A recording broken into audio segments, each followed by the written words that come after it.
საგვარეულო პროგრამები ნაწილი 3. წინა ორ ვიდეოში ავტვირთე იანვრიდან აგვისტოს ჩათვლით, ახლა შემოგთავაზებთ სექტემბრის საგვარეულო პროგრამას.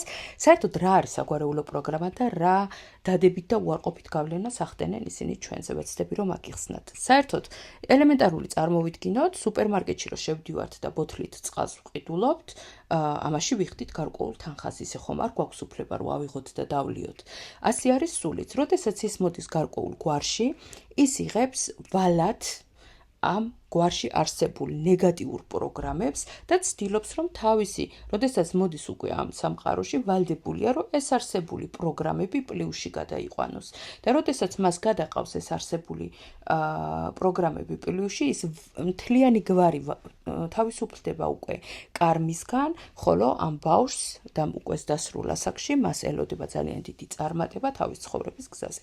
რაც შეეხება სექტემბერს.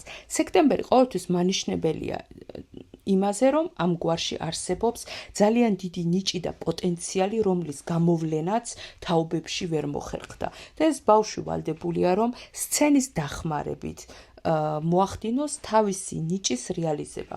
საერთოდ სექტემბერი დაბადებული ბავშვები ძალიან დიდი პოტენციალი აქვთ, ისინი ძალიან ნიჭიერები არიან და ზოგი კარგად მღერი, ზოგი კარგი მსახიობია, ძალიან კარგად ხატავენ და მათ უნდა შეძლონ აი ამ ნიჭის რეალიზება. და როდესაც ისინი ამას მოახერხებენ, მე უკვე ძალიან წარმატებულები ხდებიან.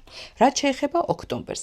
საერთოდ ოქტომბრის თვე ცოტა რთული პროგრამაა, ამ თვეს წარმომადგენელი ვალდებულია, რომ შექმნას მემკვიდრეობა და გადასცეს მომავალ თაობას. საერთოდ ოქტომბრის თვე ყოველთვის მიმანიშნებელია იმაზე, რომ გვარში ცოტა რწმენა არ არის და ამ ბავშვს უნდა კონდეს იმხელა რწმენა საკუთარი თავის მიმართ, რომ მან უნდა შეგძლოს, რომ მომავალი თაობებისთვის შექმნას მემკვიდრეობა. არ გაფლანგოს იგი, არამედ გადასცეს უკვე უმცროს თაობას. რაც შეეხება ნოემბრის თვე ყოველთვის მანიშნებელია იმაზე, რომ გვარში იყო აგრესია და ასეთი ბავშვი ვალდებულია, რომ დაკავდეს ქველმოქმედებით და როდესაც ის ამას მოახერხებს და დაეხმარება თავის სუსტებს, შემდეგ უკვე ეს მას ძალიან დიდ პოტენციალს უხსნის და ის ახერხებს ძალიან დიდი წარმატების მიღწევას.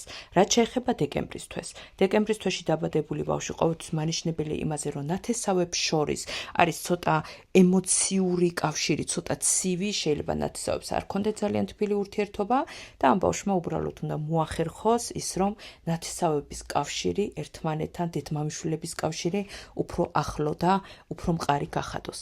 იმედი მაქვს, რომ მოგეწონებათ ეს ვიდეო, ძალიან საინტერესო იქნება ჩემთვის თქვენი აზრი და თუ მოგეწონათ, გამოიწერეთ აუცილებლად არხით, დამიკომენტარეთ და აუცილებლად გიპასუხებთ.